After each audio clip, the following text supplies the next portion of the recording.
areas around the Beitbridge and Lebombo borders have been identified as major contributors to the illegal migration here in South Africa. And that's according to Border Management Authority Commissioner Mike Masiapato. Speaking to our colleague Heidi Jokos, Masiapato said there's now a 24-hour border guard deployment on the country's vulnerable borderline. If you look at our ports of entry, as it were, one thing that we know is that we do not have much of a barrier as we speak. And the barrier in this instance, we talk about a border fence, for instance. It's not necessarily there. It is there in certain areas, but most of the places it is fairly destroyed. So those are the areas that we call the vulnerable segments, or the vulnerable areas around the port of entry itself.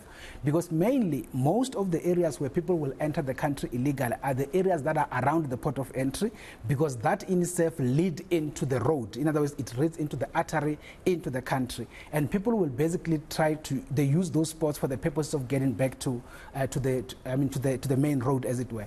Now, in terms of what have we done? So what we have done is to identify those areas together with the members of the SANDF, and therefore do static deployment of the border guards in those areas. Static deployments means that the border guards are there 24 hours to make sure that the areas actually are dealt with. It's just that because we deal with this issue, when you then identify a spot and you do static deployment, they will move to another area. And then we keep moving as they move and all of that. So that is basically the work that we are doing. So which spots has been most vulnerable? Where have you intercepted most trying to enter into South Africa illegally?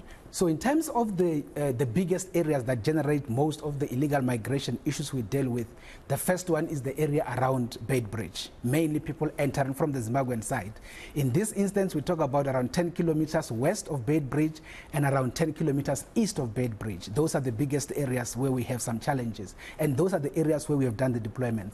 The second area that is the biggest generator of illegal migration to South Africa is the areas around Lebombo port of entry. That is the one to Mozambique. So in there, we also have static deployments in those areas.